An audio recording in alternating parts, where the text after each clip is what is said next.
Pasabog ng bawat PBL teams. F2's Ivy Lacsina new position again. Power duo ng Chocomucho Flying Titans Dini and Sisi magiging mas malakas.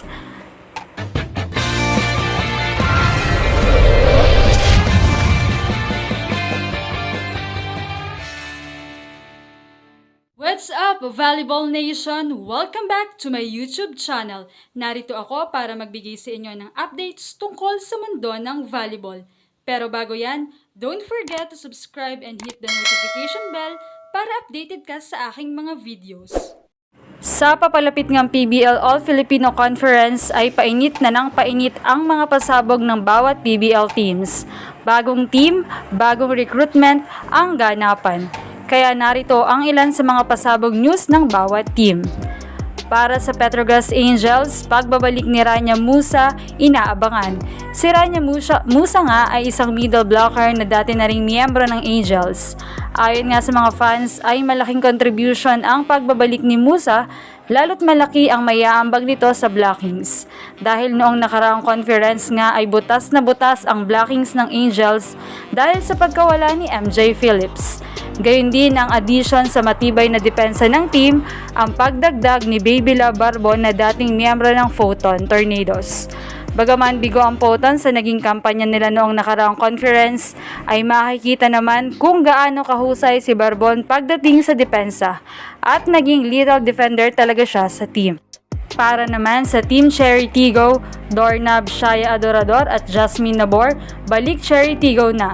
Photon ligwak na ulit sa PBL teams. Noong nakaraan ng conference ay nabigyan ng malaking papel si Shaya bilang team captain ng Photon at hindi naman niya binigo ang mga fans dahil talagang nag-deliver siya at nagpakita siya ng magandang leadership. PLDT's Kat Arado, muli na namang magre-reyna pagdating sa depensa. Si Kat Arado nga ang 3-time best libero ng PBL dahil sa kanyang hindi matatawarang depensa. Kahit naman noong UAAP days niya ay talagang mahusay na siya. Muli na naman niyang naungusan si Miss Everywhere, Don Macandili at tiyak ay magpapasiklaban muli sila sa darating na conference. NX-led, Makaslang and Ebon, Redemption. Susubukin naman ni Krich Makaslang at Laike Ebon ang maitayo ang bandera nila bilang sister team ng Akari. Talagang panibagong opportunity ito para sa kanila na maipakita ang husay nila. Camille Cal, balik volleyball action na ulit. Maraming mga fans ang naghihintay sa kanyang muling pag-iinit sa loob ng court bilang setter ng NX-led. Signal HD Spikers Stronger Chemistry. Isa nga ang Signal HD Spikers sa mga teams na super intact at malakas ang chemistry. Binubuo ang mga ito ng mga veteranos sa pangunguna ni Ces Molina, Rachel Ann Dakis, Jovelyn Gonzaga, dagdag pa ang new recruit nila last season na si Vanny Gandler na magandang ipinakitang laro sa kanyang first PBL appearance. F2's Ivy Lacsina new position again. Nakilala natin si Ivy Lacsina sa NU bilang isang middle blocker.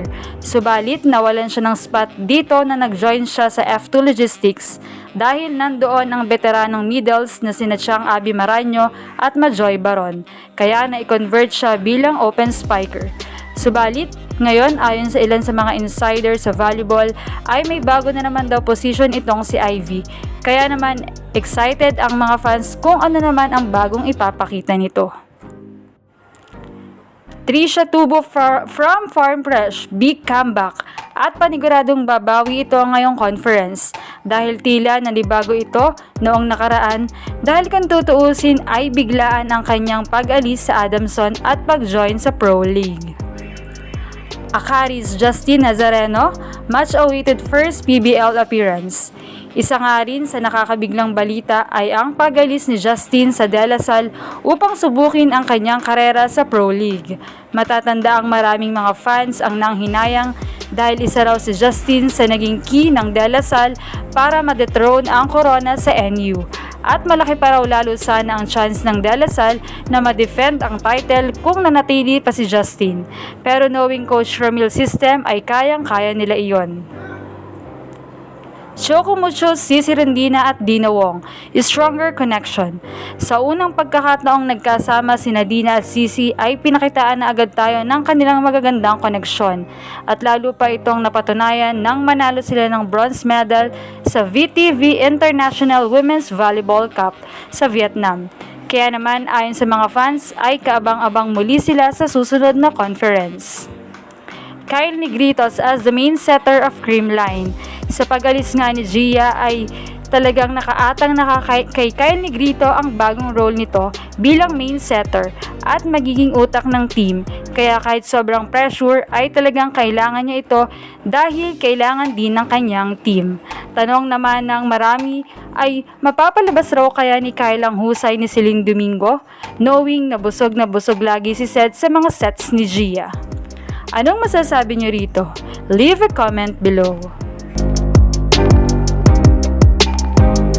Thank you for watching and don't forget to subscribe.